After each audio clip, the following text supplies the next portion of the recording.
مفتی عابد مبارک صاحب ہمارے ساتھ ہیں۔ مفتی عابد مبارک صاحب، آج بڑے خوش قسمت وہ لوگ ہیں کیونکہ اب تعداد بھی خاصی بڑھائی گئی اور حج اکبر بھی ہے آج۔ میں اس کے حوالے سے بھی آگے چل کے بات کروں گا حج اکبر پہ کہ اس کی کیا فضیلت ہے، لیکن یہ جو حج کا دن ہے یہ عالم اسلام کے لیے، مسلمانوں کے لیے، اور جو لوگ وہاں موجود ہیں وہ تو خوش قسمت ہیں۔ ہم جیسے جو یہاں ہیں یا پوری دنیا میں باقی لوگ ہیں، ان کے لیے یہ دن کیا اہمیت رکھتا ہے؟ کیا صرف وہ جو 2 لاکھ 30 لاکھ 40 لاکھ بس وہی حجاج ہیں انہی کا اہم دن ہے، یا ہمارے لیے بھی یہ دن کوئی اہم ہے، اہمیت رکھتا ہے جو اس ملک پاکستان میں موجود ہے؟ بسم اللہ الرحمن الرحیم، الحمدللہ رب العالمین والصلاة والسلام علی سید الانبیاء والمرسلین، لبیک اللہم لبیک، لبیک لا شریک لک لبیک، ان الحمد والنعمت لک والملک لا شریک لک۔ محترم، آپ کی ٹرانسمیشن بہت پیاری ہے، لیکن آپ کا سوال بڑا عجیب ہے کہ یہ دن ہمارے لیے کیسے اہمیت رکھتا ہے اور مسلمان اس کو کس طرح جانے۔ یہ تو جب پیارے آقا علیہ السلام اس دنیا میں تشریف نہیں بھی لائے تھے تب بھی یہ دن اہمیت کا حامل تھا۔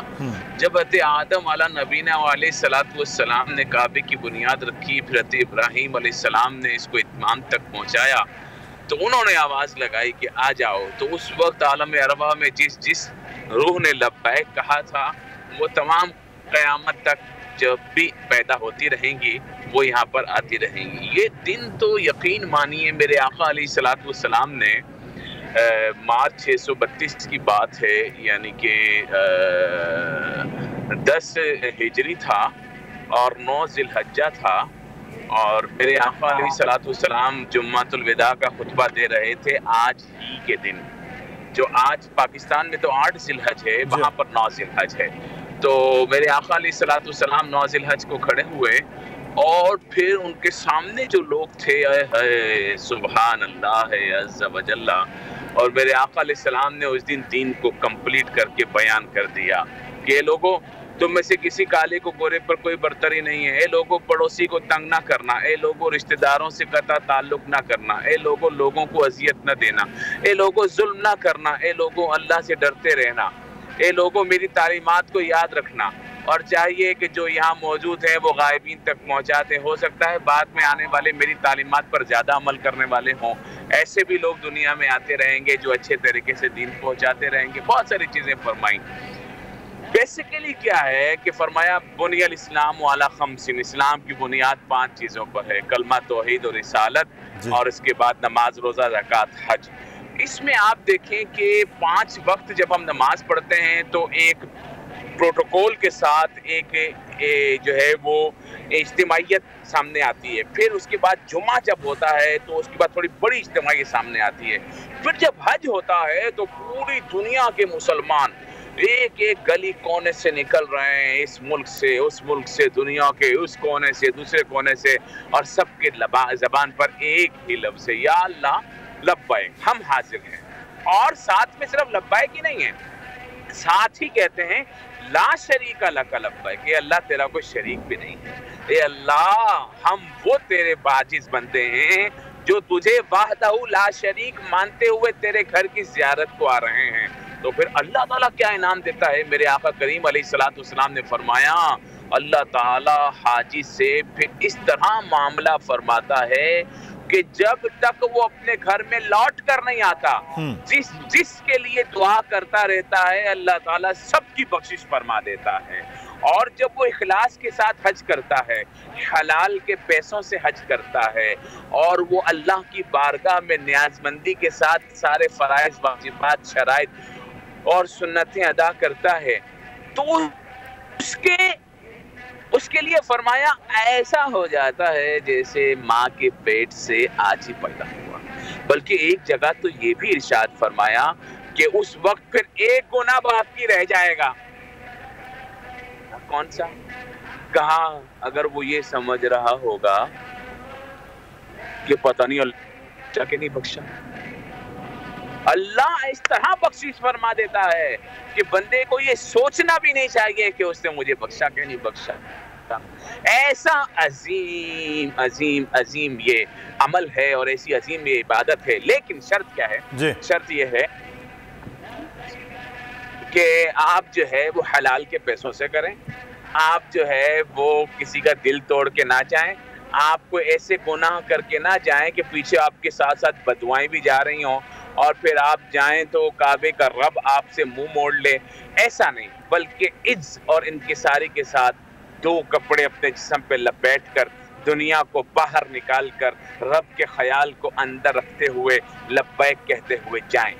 آج ہمارے یہاں کیا ہوتا ہے؟ آج ہمارے یہاں کہتے ہیں جی پاکستان میں دنیا میں سب زیادہ حاجی پائے جاتے ہیں لیکن فراڈی بھی سب سے زیادہ پائے جاتے ہیں.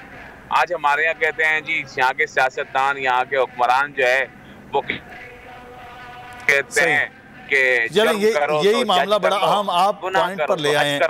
دو چیزیں مفتی عابد مبارک صاحب آپ نے مفتی عابد مبارک صاحب دو چیزیں بڑی اہم آپ نے، ایک تو خطبہ حج کے حوالے سے جو ایک پورا حقوق العباد کا ہے، چارٹر آف ہیومن رائٹس کی بات کرتے ہیں، پوری دنیا کا ہیومن رائٹس جو ہے وہ خطبہ حجۃ الوداع کے اوپر ہم دیکھتے ہیں کہ وہ چل رہا ہے. مفتی ڈاکٹر ولی مظفر صاحب، سر یہ ایک تو یہ حج کرنے کے بعد یا حج کرنے سے پہلے یا حج کے دوران یہ بہت بات کی جاتی ہے کہ آپ اپنے نفس کو بالکل پاک کر کے پھر اللہ کی بارگاہ میں حاضر ہوتے ہیں اور اس کے بعد اللہ جو ہے وہ بالکل ایک معصوم بچے کی طرح آپ کو کر دیتا ہے، لیکن اس کے بعد ہم یہ دیکھتے ہیں وہ چیزیں اس طرح نہیں ہیں. ایک تو میں چاہوں گا اس پہ ضرور کامنٹ کیجئے. دوسرا یہ جو حج اکبر کی بات ہو رہی ہے کہ جی حج اکبر کی کیا فضیلت ہے؟ بسم اللہ الرحمن الرحیم. بہت مشکور ہوں آپ کا سر، اور عابد مبارک صاحب بھی تشریف فرما ہے، شہیدی صاحب بھی ہیں.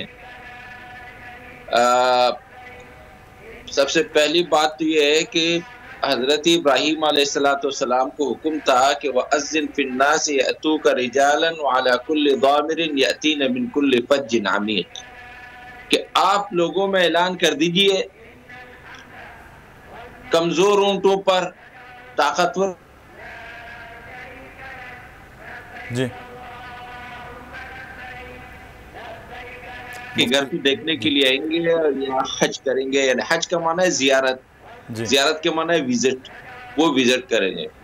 ابراہیم علیہ السلام نے فرمایا میری آواز پوری دنیا تک کیسے پہنچے گا؟ اللہ پاک نے فرمایا یہ تو میرا کام ہے نا، آپ کا کام تو صرف آواز دینا ہے. اس کے بعد آپ نے فرمایا کہ حج مبرور، حج اکبر کیا ہے؟ امام ذیلعی نے اس پر روایت نقل فرمائی ہے اور کچھ دیگر احادیث کی کتابوں میں ہے کہ اگر عرفے کا دن جو آج کا دن ہے، جہاں لوگ آج عرفات میں ہیں، جس دن لوگ عرفات جا رہے ہوں اس دن اگر جمعے کا دن پڑ جائے تو یہ حج اکبر ہے، اور یہ 70 حجوں سے بہتر ہے، 70 مقبول حجوں سے.